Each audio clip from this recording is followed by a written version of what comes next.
We gonna make it.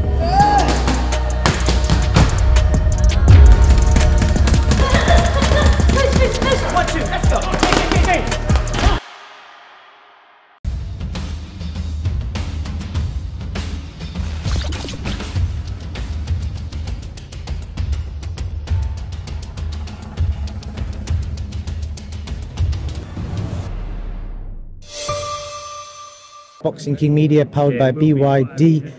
Eddie, first thing I've got to say, when this fight was made, people are talking about potential crowd. You know, people may not turn up, but I think you've done about 8,000 plus. Yeah, not quite 8,000. I like that though. I like that. I'm being Eddie Hearn. Yeah, you are being Eddie Hearn. But even I wouldn't go quite that far. But hopefully around 7,000. It's going to be by far the biggest event we've had in Birmingham, maybe in a decade. I mean, the Amir Khan fight last time we promoted here was about 8,000 or 9,000, so won't be far off that. But just starting to really get our teeth into the Birmingham market, and I think one of the reasons for that is the huge amount of tickets that the undercard is selling. I mean, this is done well at the box office, but you look at fighters like Conor Walker, you know, 500-600 tickets, Ibrahim Suleiman 300 tickets, Hamza Hussein 400 tickets, Aaron Bowen 450 tickets, you know, and like everybody's doing that number, and you think there's like 10 fights on the card. So yeah, looking forward to a really big night, great crowd, really good card, and a great main event that really, let's be honest, no one can really pick. I was saying to Sonny just then, I've been speaking to a lot of people within boxing. Everyone talks about whether he's living the life or not. He's obviously openly admitted he's been addicted to tobacco since 14. Don't know what kind of tobacco, but I'll let your imagination run wild with that. But since 14, and he's done what he's done. Pretty mad, that, isn't it?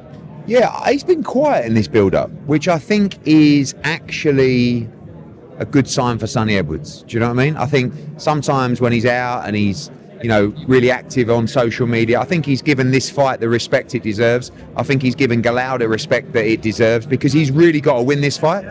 You know, I mean, obviously he's a former world champion, had a big unification fight against Jesse Ban Rodriguez, but now all of a sudden he comes back, and I love the way he continues to gamble in these fights. Now he's gambling really against a prospect in Galao Yafai, and I love the way Galao Yafai is stepping up to take this challenge, you know. And these are exactly the kind of fights that we need. These are exactly the kind of fights that work, as we said, from the crowd. Like, this is what we want to see week in, week out, and fair play to both of them for taking it. You're not going to pick a winner, are you? Obviously not, because I represent both, but like, honestly, I'd find it very difficult to pick a winner. You know, you look at Sonny, like the experience that he has when he gets in his rhythm, when he gets in his flow. Then you look at the work rate of Galao Yafai. He's clever too. He's not just the guy that marauds forward and does load of work. He's got great feet as well. He can cut the ring off well. But, you know, I actually thought that Sonny might be a slight favourite against Jesse Ban Rodriguez. I was very wrong, because I think that night Jesse started to show us how great he is. Galao is not yet Jesse Rodriguez. Now, can he go on to be of that level? He's going to have to be an exceptional fighter to beat Sonny Edwards on Saturday night. You've got a couple of minutes, just a couple of other topics. Breaking news today. I was doing the countdown to 21 days. I think today was the day. Yeah. Conor Benn is a free man. So just give me your initial reaction to that. What are you feeling? Look, it's quite emotional, really. You know, I mean, I think that we've all been through a lot. No one anywhere near as much as Conor Benn. You know, they took their shots at me, but more importantly, they tried to take the soul of Conor Benn, and he refused to give in. He refused to take the easy way out. He refused to quit, in all honesty. And he said, no, I know it's going to take me a little bit longer, but I want to be fully exonerated. And, you know, I'll say it again, because people just refuse to acknowledge what has happened. No ban, no fine, no backdated ban, none of that. No decision based on jurisdiction. Please, can we now, I mean, firstly, can we now move on? But secondly, can everybody that gave him no credit, can everybody that just made their mind up before he went through any kind of hearing, now finally acknowledge that he has won on 3 separate occasions, and of course, thirdly, on the biggest stage, in front of the National Anti-Doping Panel.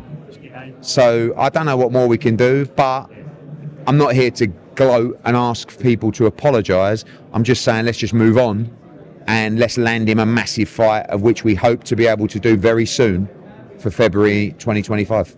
One of the critics is Simon Jordan. I don't know if you watched his thing earlier, he basically said he was raising questions about the word clearance and suggesting that it was jurisdictional, that kind of stuff. It wasn't. I mean, look, the hearing is confidential. I'm sure over time it will come out anyway. I've just told you there, it's not jurisdiction. He is cleared. When you say cleared, oh, is he cleared? He won. He didn't receive any fine, any ban. He's been fully cleared to fight. And, you know, the one thing that people keep saying is, yeah, he served the backdated ban. No. How many more times? I wouldn't be saying no if there was a backdated ban. You would hear about it. Trust me, you would know about it. So these people, especially Simon Jordan, need to just go, well, fair enough. He's been through the process and he won. He's cleared. We'll move on. But he can't do it because of what he said. You know? And I don't care for those people because we're in our own lane. We're doing our own thing. You know, as I said in an interview the other day, Romans 8:18, the pain of what you're feeling is nothing compared to the joy that is coming. And that's what Conor Benn has remained true to the cause through his faith, and now he's got a chance to go on and do something very special in the sport of boxing. And I can't wait to see him back in the ring. No, can I, Eddie? Thank you for your time. The undisputed light heavyweight champion Artur Beterbiev is coming to the UK. Come meet the man himself in Manchester and Birmingham on Saturday, the 30th of November. The tour continues in Blackburn on the 1st of December, and it concludes in Luton the following day. Tickets are extremely limited. Please follow the links below to secure your seat to meet one of the greatest boxers from this era. A truly unique individual who has inspired fans all around the world.